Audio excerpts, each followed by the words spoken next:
The first question is over to Dylan. So in today's best of five, in what aspects or which player from T1 does T1 put the most pressure on G2? And could you make a prediction about the tomorrow's score? I think that in draft, at least, like from my perspective, I think they had a lot of very good plans and put a lot of pressure in the mid jungle positions. For example, in the first game, we had the Galio, but they had the Tristana counterpick prepared, which is something that like wasn't there yesterday. And I think they had not as really good answers as they did in the Rumble stage. So I think that was definitely where I felt as a coach, the pressure. I think T1 are the favorites for tomorrow, but I do think obviously like they went 1-1 in Rumble stage, so either team could win. I think that T1 has been so far ahead in so almost all of their games they played so far, and that with their draft looking a little better today and them looking a bit better at closing out the games, I think they're a bit advantaged. This question is over to Tagmars. This is your first international tournament. So what's the biggest takeaway or the biggest thing you have learned through this journey? And which part do you think you can still make some improvements on? I think for me the biggest takeover, the biggest difference from playing international tournament and playing in EU is just the supports are way better. Like playing against players like Karya and Mink is like not even comparable. I think to play against the EU supports, they just play every champ in the game basically. It's always hard drafting against them because it feels like they always have an answer.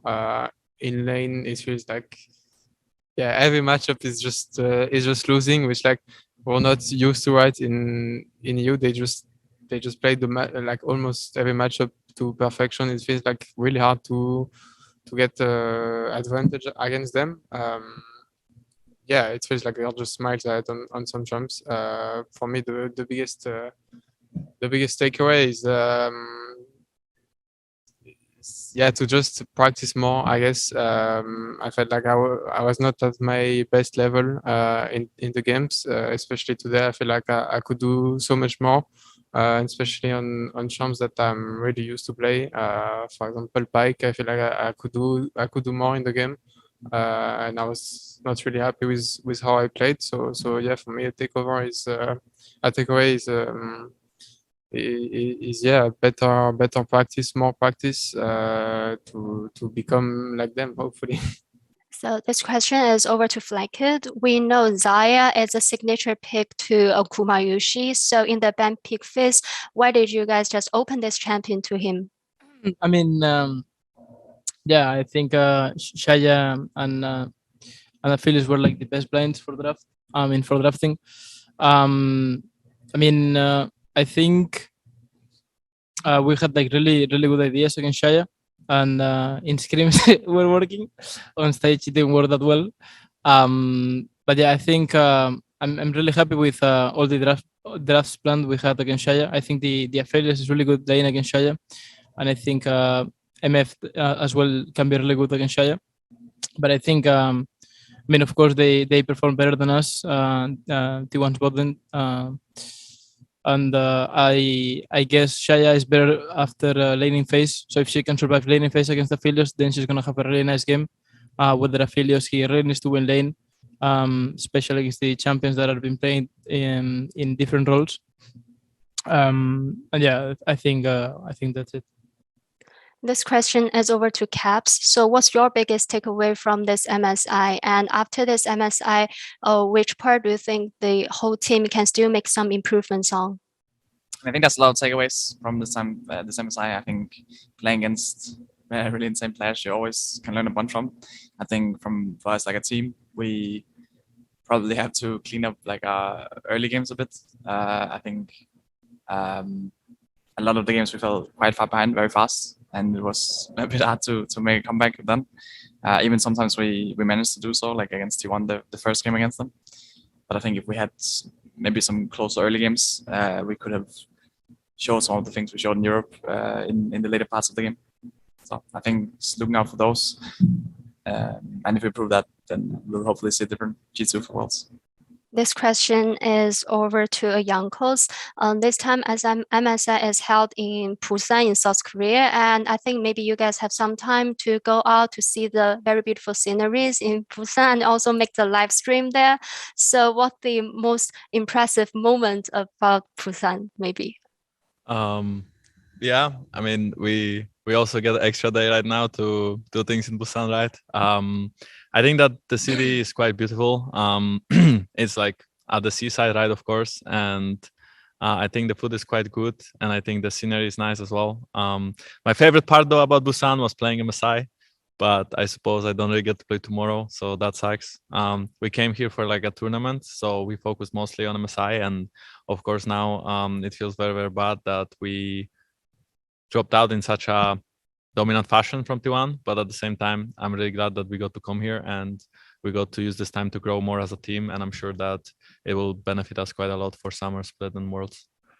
This question was over to Coach and Jankos. Was there anything you guys learned throughout this tournament in order to any new vision for the team to grow as a team together? I learned at least a lot of the time in Europe, we could get away with drafting and preparing strategies that lost a bit harder early than we can get away with here. I think that's definitely was a big one. I think that weak lanes are punished really, really well by teams like T1, like the very, very best teams. And even in the group stage, some of the games we played comps that I feel like scale very, very well and we would get away with, but we just like could not the same. So I think that's something I learned. Yeah, I mean, like Dylan mentioned, I think definitely there was a lot of scaling plays from our side that was being punished by better teams. I also think that the preparation overall for the tournament itself could have been better. And I think that our early game plans worked a lot in Europe. Even when we had weaker team compositions in the early game, we could get away with it. I feel like here against the better team like T1, we had to adapt a lot and we would get punished way, way more, right? So I think maybe we have to change the way we think about the early game or how we approach games in Europe, where we were getting away with way too much. This question is over to Caps. There are so many G2 fans in Korea, and it's been 4 years since the Korean LoL Esports friends were able to meet you guys. So how was the whole journey here at MSI in Busan? So I'm really happy to be back at MSI and especially in Korea. I was actually surprised about how many fans we have in Korea. When we went to get food and stuff, there was always people meeting us, greeting us, wishing us the best of luck. So I'm very thankful for that. There were even some fans giving us some snacks and other gifts, which was really nice. And I want to say thank you to all the fans for supporting us and cheering us on even now. So thank you guys. This question was over to BB. So last year we saw you getting a penta against G2, which was really impressive. And this year you are playing with G2, starting from the spring split and also the entire MSI. So how was your experience playing on the best European team? It's definitely been a really, really good split, I would say, even though we had kind of more disappointing MSI. I mean, I think everybody in G2, not only the players, but also the whole organization it just exists to win. And I think for myself, I'm a kind of player that wants to work with these kind of people, and I have it here. And I'm very happy and grateful for that. And I'm very excited for the future. Question from Ashley King at Horizon. A question over to Roman and Dylan. G2, like any team, would experience significant growth by going through an international tournament. How would you describe the difference between G2 before MSI and the G2 after MSI? What is one thing you are most proud about G2 right now?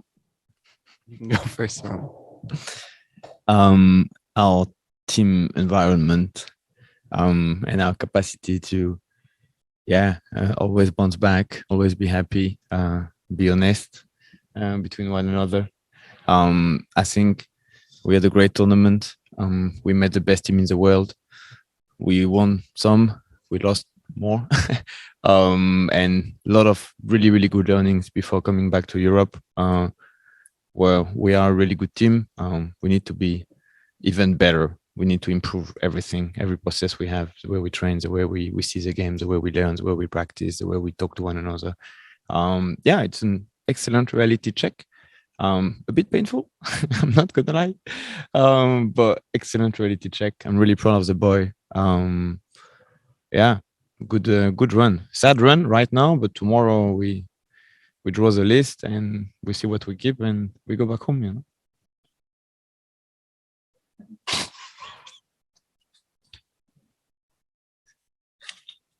Just before you guys answer, because I know we have some cameras on us, BB and Flackhead are not making fun of anyone, because it can look like this because they are laughing a lot. They just have a really strong relationship between one another. And if one starts to laugh, the other one is going to follow up instantly. So I apologize on behalf of my two players. They're just really, really happy naturally, and they are not making fun of anyone. Sorry, you can go back to the question. Over to Flackett. Are you going to have more nightmares about Renata or Romain tonight? I mean, I'm not sure if I'm gonna have more nightmares with Renata or Romain. I think both scare me a lot, and both are really dangerous. No, I'm joking. I think Kerry Renata, actually, it was a bit painful today to lane against. He's a bit good with the champion. I mean, he's okay. So I almost say the F word. Nice. He's really, really good on Renata. But yeah, if I have to say either Romain or Renata, I would say Renata. Hello guys, so my question would be for Targamas. But first I want to send some love from France to Targamas and Romain. Il y a R, Targou, il y a R. So before starting the split, you told me that it was like a dream to play MSI. So now that you experience the tournament, speaking of the levels, the atmospheres, and the whole experience, are you happy about that? And now that you tasted your dream, are you even more eager to play at Worlds this year? I mean, I didn't really accomplish my dream. My dream would be to win MSI and to win more Worlds, both. But MSI is not doable anymore, right? I mean, not for this year. But yeah, I'm really I'm really happy to have played this tournament, to have spent this month in Korea together with my team. It's a really unique experience. It's not something that you get to live a lot of time in your life, in your career. So I will really cherish those moments that I had with my team and that I had playing against the international teams. And yeah, I'm just really excited to play the LEC Summer Split again. It's gonna be really fun with the new patch and everything, and all the stuff that we learned at MSI.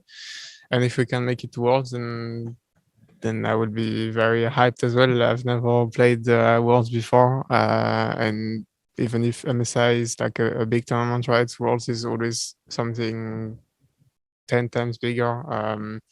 It's like historic when you talk about League of Legends esports. It's like Worlds is the biggest tournament, if not, and even in all esports. So many people watch this, so many people support the teams, and yeah, I just hope we can make it there. And if we make it there, I just hope we can make it a good run. As I said, there's a lot that we learned at MSI, and if we are to meet the Asian teams again at Worlds, I just hope we will beat them next time. Okay, everyone. That's all the time we have today for G2. G2, thank you for your time and for answering our questions. And media, of course, thank you for your questions as well. Thanks, everyone. Thank you. Thank you. Cheers.